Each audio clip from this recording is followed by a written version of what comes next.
Maria. I'm reviewing a film called Maria.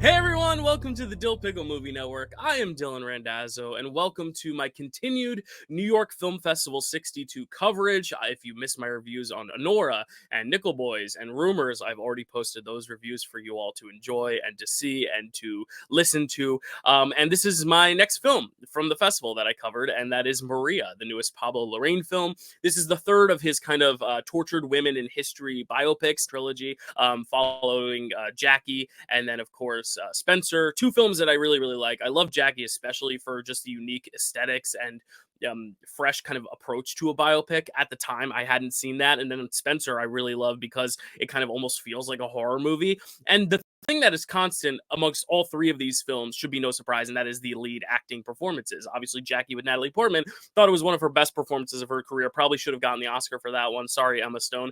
And then with Spencer, you have Kristen Stewart giving what I think is one of her best performances of her career that maybe should have won her the Oscar. Sorry, Jessica Chastain. And now I think once again in this little trifecta triple crown, we have Angelina Jolie giving what I think is maybe her best performance of her career. And will she win the Oscar? Who's to say? Will she be deserving the Oscar? Who's to say? Because this is just a jam-packed year. I mean, you have Mikey Madison, you have all the women from Amelia Perez, you have just so many great leading actress performances that I don't necessarily know if this is like the standout, like end-all be-all performance of the year. But if she's to lose, I could also say she did deserve it because she is fantastic in this film. And I think that is the constant. I think the films themselves, I do prefer Spencer the most of this trilogy, then probably followed by Jackie, then probably followed by Maria here. But I do think, saying something is the least of a trilogy just means it's the least of a trilogy. It does not mean it's by any means bad, by any means not worth your watch and worth your time. I was a little worried. The first act of this thing, I was a little, trepidatious. I was like, I don't know if this is necessarily going to go to the same heights as Jackie and Spencer, but then it continued to get better as it went along. And I will always stand by, I think a movie starting strong and ending badly is worse than a movie starting on a rough foot and then kind of like, getting better as it goes along. I would always prefer it to get better as it goes along. I think that is obviously what everyone would hopefully prefer as well. So I think for Maria to get better as it goes along is definitely a strong thing about it. And I'm very excited to kind of tell you about it. So what Maria is, Maria Callas herself, she is one of the most renowned opera singers ever, to have ever sung, to have ever performed. Knowing who Maria Callas at least is and maybe being a little familiar with her work will help you, I think, at least appreciate the story a little bit more, because I think the more you know about how, some of these women's lives went and some of the circumstances around it, like Jackie and Spencer are both films that don't necessarily hold your hand through all the details of what was going on, but because they're such prominent figures, you can kind of fill in the blanks with your own kind of knowledge and history. And I think Maria Callas's story is the same. This is a very personal, character study more so than it is a wide-spanning biopic of her life in the way that Jackie and Spencer were, which I really appreciate about what Pablo Larrain does. This follows Maria Callas in like the last kind of chapter of her life as she's kind of succumbing to illness, and you see how she starts to decline, not just physically but also vocally, as an opera singer. And I think that's one of the most fascinating elements of the film, as well as seeing how she tries to cling on to the strength of her artistry and her power of her younger years, but because she's ill, because she's at the end of her life, she doesn't have the same vocal technique. Her vocal cords are giving out on her, and it is very tragic to see. And like I kind of alluded to, knowing who Maria Callas is can help you have a better appreciation for it. But I think just like kind of having an appreciation for opera in and of itself is also important when going into this film, because opera is just such a different beast of a performance technique and field. Obviously you have theater and you have pop stars and all types of musicians, but I think opera is one of the most like difficult art forms for a singer to tackle, because it is so vocally demanding. It is like literally an athletic sport for the vocal cords.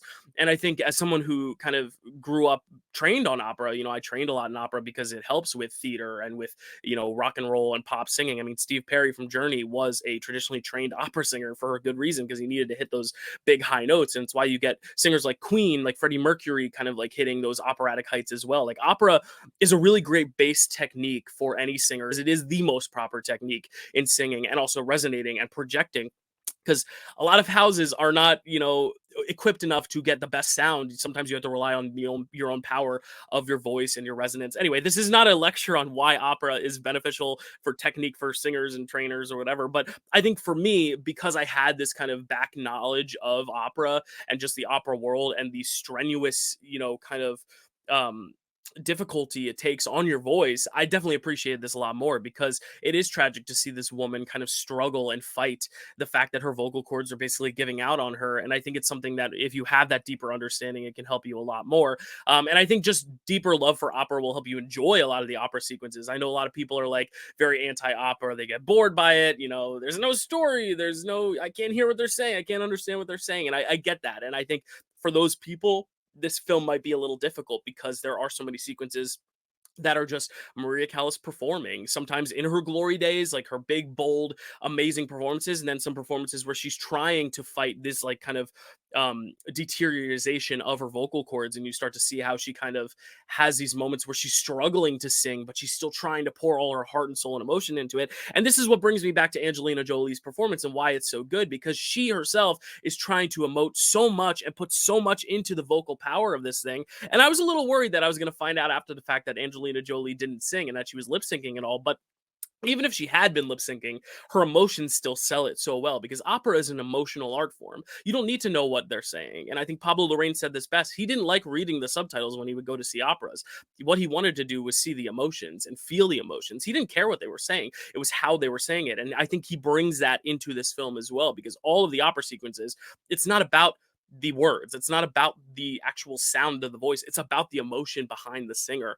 And I think Angelina Jolie conveys that well. Now, what I love to hear after the fact is that she actually did sing.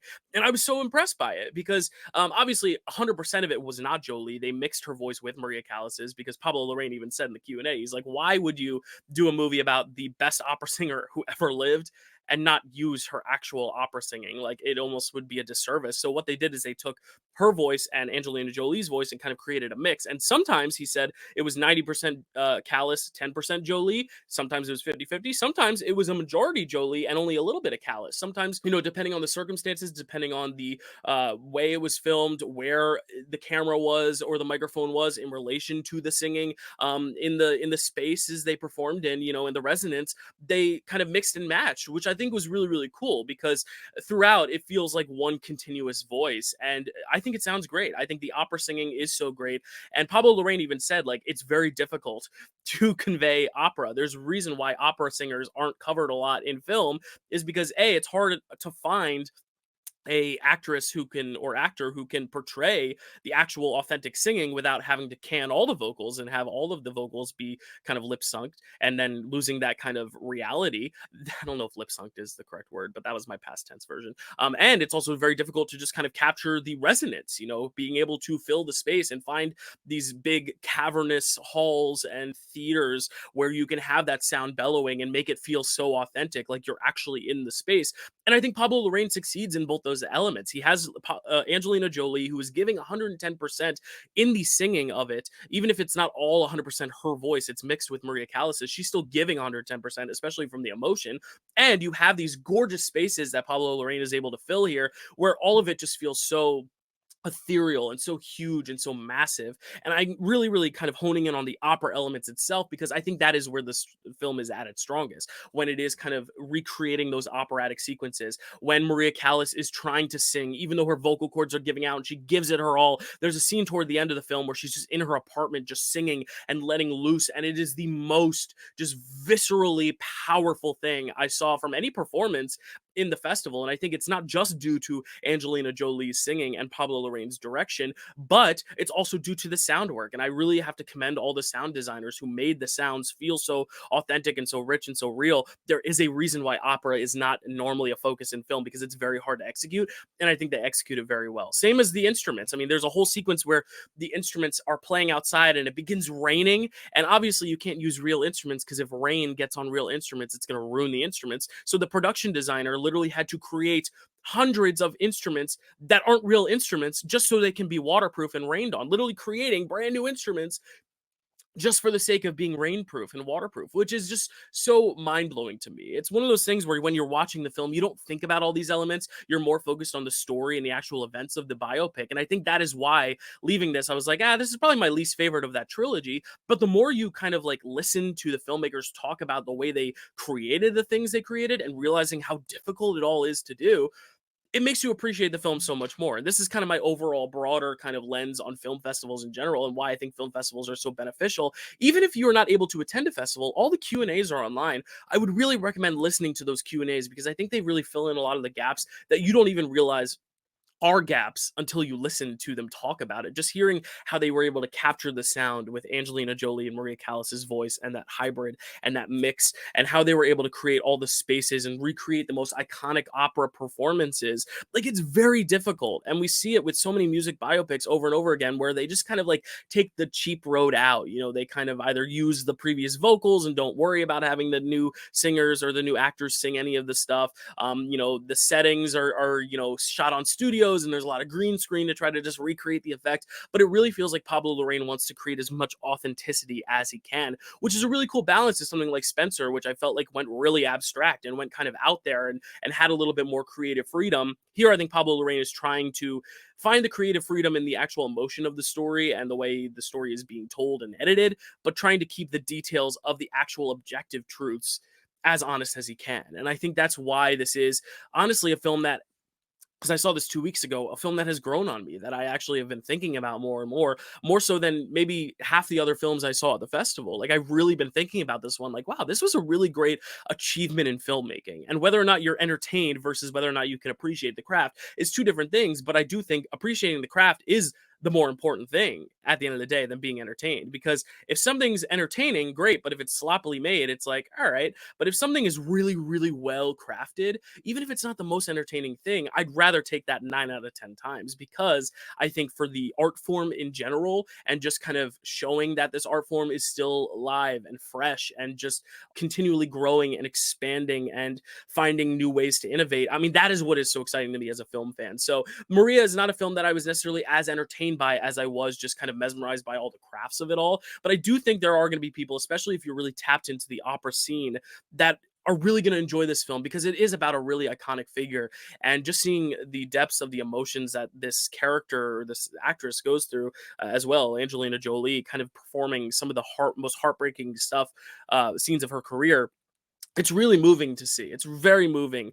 And the film, as I said, it got better as it went along, which I would always prefer than the inverse. And I think even though it started off a little slow, I was like, all right, where are we going? I think it really finds a way to stick the landing in a really emotional, powerful way. Now, if you've never seen any opera, if you're kind of a distant outsider when it comes to that, I still think there's room for you to enjoy it, especially from the character study point of view. We do see a lot of Maria Callas's personal life through this thing as well.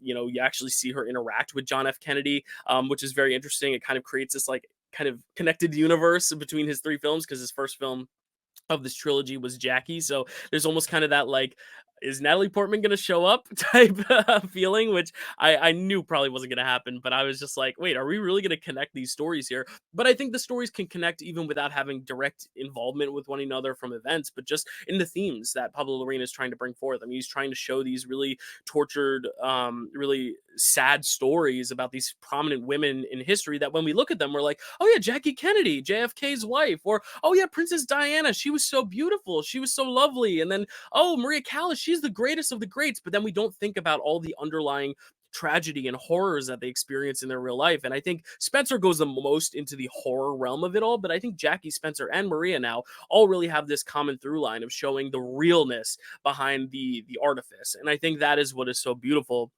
and almost haunting about Maria, especially in its like last act, the way it kind of culminates everything from performance to career to her death, just being this kind of real tragic kind of operatic, quite literally operatic moment. And I was blown away by it. As much as I said leaving the theater, I was like, this is probably my least favorite of the three. Again, I've started to think about it more and more as I've finished it. And I really do think there's a lot more to it than I first gave it credit for. I really also think Jolie's performance is just so good that like, even if the movie was like sloppily made, like she is so good that I think it would be able to like rise above anything. And I really do think she is just incredible. And I can't wait for people to see this performance of hers because she's a great actress and I think people know it. But I feel like it's been a while since she's given us a performance where we've all been like stunned by. And I think that this is going to be one of those performances. So there are my very scattered, but very passionate thoughts about Maria,